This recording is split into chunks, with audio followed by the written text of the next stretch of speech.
भारत के मंदिर आस्था, ज्ञान और समर्पण का आधार रहे हैं और इस आधार के केंद्र में खुद प्रभु श्री कृष्ण विराजमान है। ज्ञान की बात हो तो गीता से बड़ा कोई ज्ञान नहीं, आस्था की बात हो तो रसखान से बड़ा कोई भक्त नहीं, और समर्पण की बात आते ही कान्हा के भक्त अपने आराध्य पर सब कुछ न्यौछावर करने को तैयार रहते हैं। इतिहास के पन्नों में कई ऐसे तथ्य मौजूद हैं जो ये बताते हैं कि बांके बिहारी की संपत्ति भारत ही नहीं, मुनीर के देश पाकिस्तान में भी मौजूद है। भगवान कृष्ण की संपत्ति पाकिस्तान में भी है।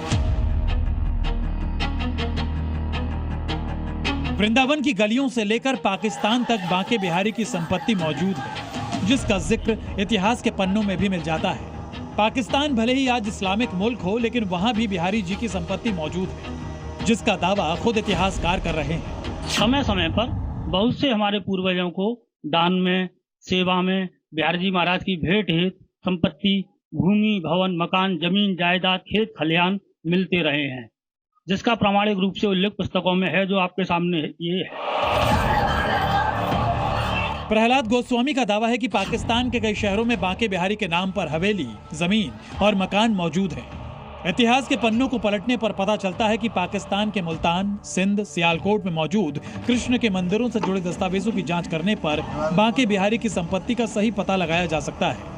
हमारे श्री हरदास और बिहारी जी महाराज की संपत्ति वृंदावन से लेकर दिल्ली, दिल्ली से लेकर अलीगढ़, अलीगढ़ से लेकर पाकिस्तान तक विस्तृत है। प्रहलाद गोस्वामी का दावा यह भी है कि साल 1440 के करीब हरिदास जी के प्रपितामह विष्णुदेव जी को पाकिस्तान के सियालकोट में उनके शिष्य ने एक घर और खेत दान किया था। साल 1485 में उनके पितामह गजाधर जी को मुल्तान के शासक शाह हुसैन ने 5 गांव दान में दिए थे। 1485 में हरदास जी के पितामह यानी बाबा महाराज गजाधर जी महाराज ने चमत्कार दिखाया था। मुल्तान के तत्कालीन लंगाह सल्तनत के बादशाह को, हुसैन शाह जिसका नाम था, उसने एक शेर को शिकार करके मार दिया।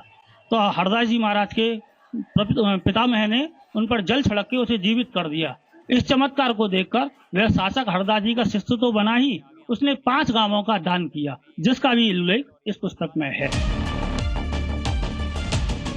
रावलपिंडी में 1897 में बना एक बड़ा कृष्ण मंदिर आज भी मौजूद है, जबकि लाहौर, कराची, कोयटा और अमरकोट जैसे शहरों में भी कृष्ण भक्त और कृष्ण के मंदिर मौजूद हैं।